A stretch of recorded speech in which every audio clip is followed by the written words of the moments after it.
Hey guys, welcome back to my channel. So today is going to be a new tutorial I'm doing on my sister the Exorcist. So here I'm just drawing out some lines from where I want to put my cuts, and I'm using a red lip liner here, and this lip liner here is by NYX.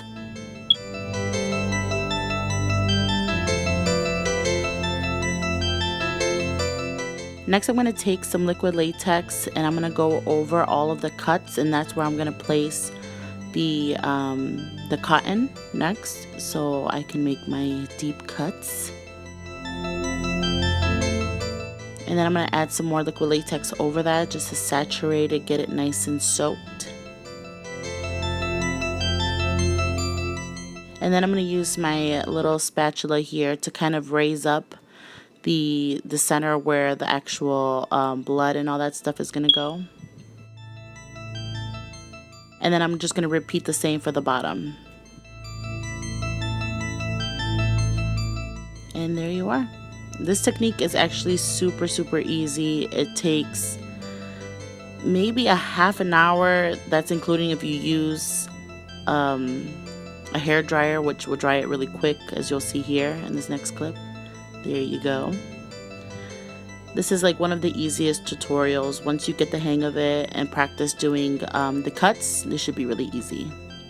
Next I'm going to use some air spun powder, translucent powder, just to take away the shine that the liquid latex leaves behind, so that way we won't have like shiny cuts and stuff like that.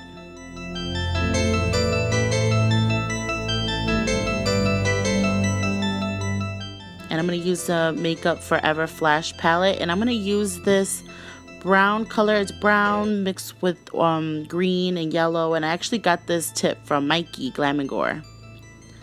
She mentioned this in her Exorcist video, that it'll help with the blending process of the all over makeup that you're about to put. As you can see here, I'm using L'Oreal True Match in W4, which is the lightest shade that I have.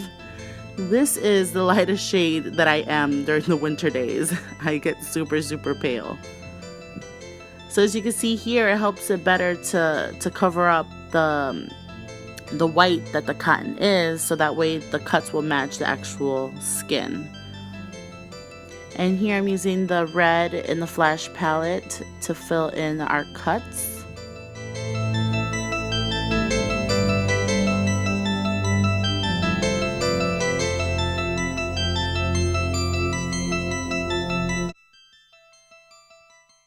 And then I'm going to use a Lorac Pro palette too, and I'm going to use the color Cool Gray just to wash it all over her eyes. As you can see, she's laughing because it tickled her. But that's just to make the eyes look really gross and deep. And I'm also going to use a little bit of black and on her lips to make them look extra chapped. I want to create some more depth here, so I'm using the black here in the inner corners.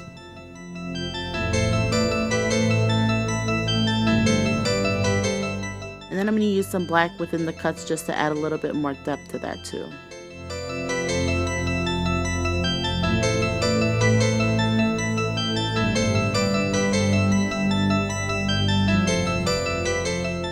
And I'm going to use the lightest shade that I have here for just to highlight the certain areas in the cuts to make them look a little bit more raised.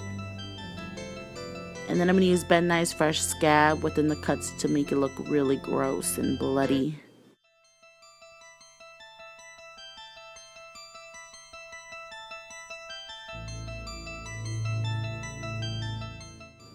And then for the hair here, since my sister doesn't have bangs, I just cut up an old extension and I sewed it on a clip, and I just mixed it all in with the hair.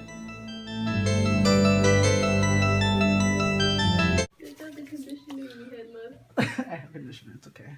And the conditioner here is just to make the hair look really oily and just gross. And here's the pea soup, the infamous pea soup throw up. I got this idea from Mikey as well, Glam & Gore. It's just liquid latex mixed with some green food coloring. And you'll see in the next clip, to make it more textury and gross, I'm gonna use some oatmeal, which is a cool trick. I love this movie, you guys. It's my favorite movie of all time. Dick Smith is my hero, which is the makeup artist from The Exorcist. I love this movie. It's one of my favorite movies of all time. So yeah, that's pretty much it, guys. I hope you enjoyed. Bye.